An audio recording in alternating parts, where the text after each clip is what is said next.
So maybe it's time to step out of your comfort zone. You ever had somebody say something like that to you?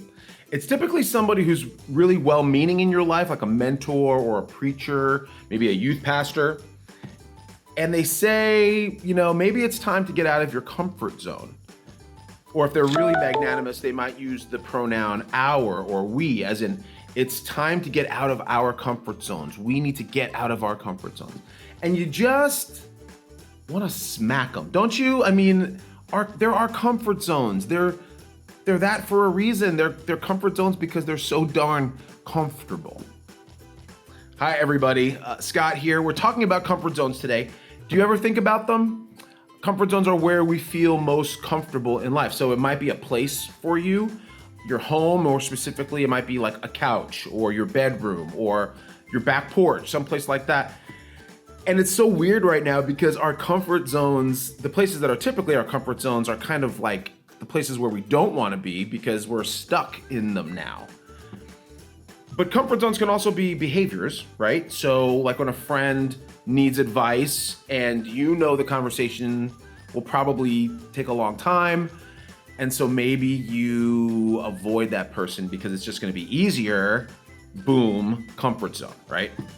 Or you're at work or school and somebody needs to step up and take the lead in a project.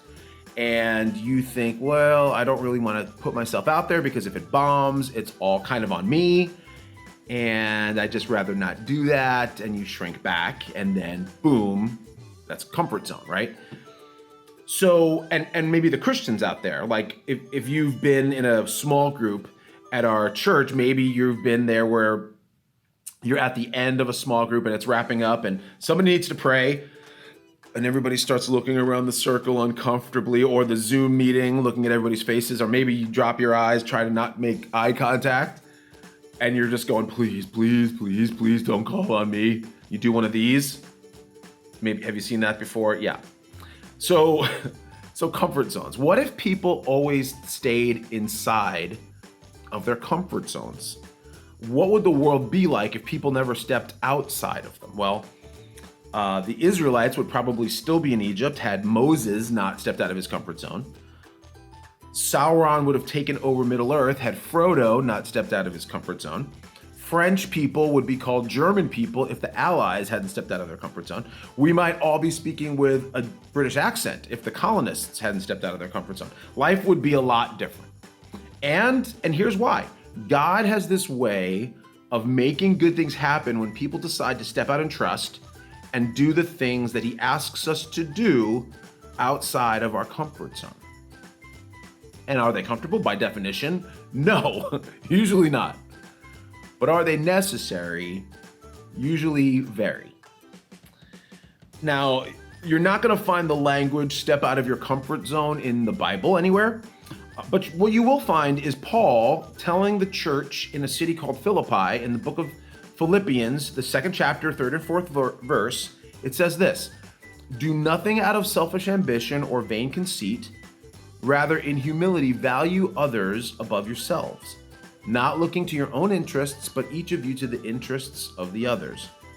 The Message version of the Bible, I love the way it says it this way: forget yourselves long enough to lend a helping hand, like my friend Amanda did this past week. So last week I was on Facebook, as you do under a stay-at-home order, and my friend Amanda, a Jesus follower who's a part of Journeys, posted the following, and I quote, "Germantown, Clarksburg area peeps, your help is needed.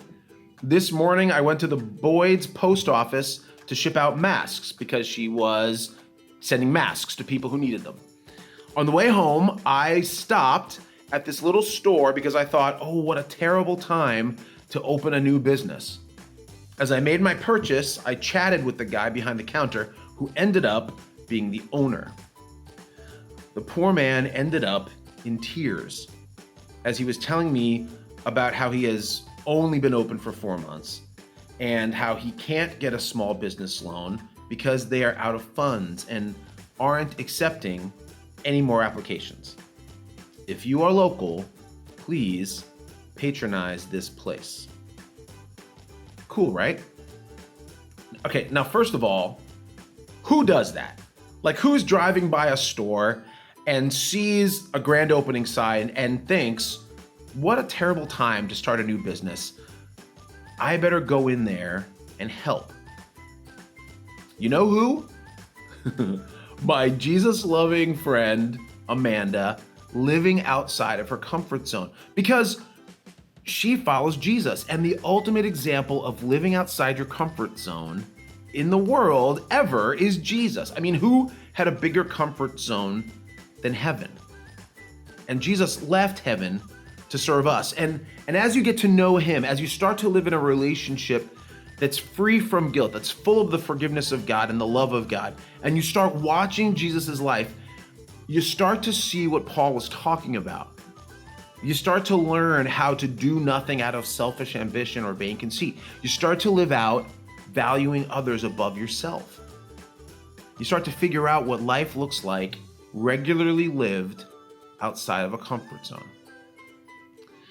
In yesterday's online devotion, Darren Brown, our outreach pastor, talked about how Journeys lives life for the world, to help the world know Jesus and to serve it well. And he highlighted the different missions that we serve around the world. And people who do that live life outside of the comfort zone. Life inside, nice and comfy. Life outside is where life is lived like God intended. It's where the action's at. It's where the good stuff happens. When people come to the end of their lives, their main regret is typically that they didn't take more risks, which translated really means that their fear of what life outside the comfort zone would look like, that fear was bigger than their willingness to take a chance and step outside. And that's really sad. So how do we do this? Can I just give you one suggestion to chew on today and to maybe start trying? Right now, after this devotion is over, I want you to tell God, take some time and talk to him. Tell him you're available for him to use outside of your comfort zone. Tell him you want to trust him today with greatness. Not to win brownie points or anything, just to tell him how glad you are to know him and to be forgiven by him. And then be on the lookout. You'll find stuff that is outside your comfort zone. Maybe it's sewing masks. Maybe it's listening to someone with questions about Jesus. Maybe it's praying at your small group. Whatever it is, decide now that you'll go there and that you'll do it with his help. Do you want to smack me yet? Sorry. Hope you have fun this week, living outside of your comfort zone. See you at Journeys Crossing.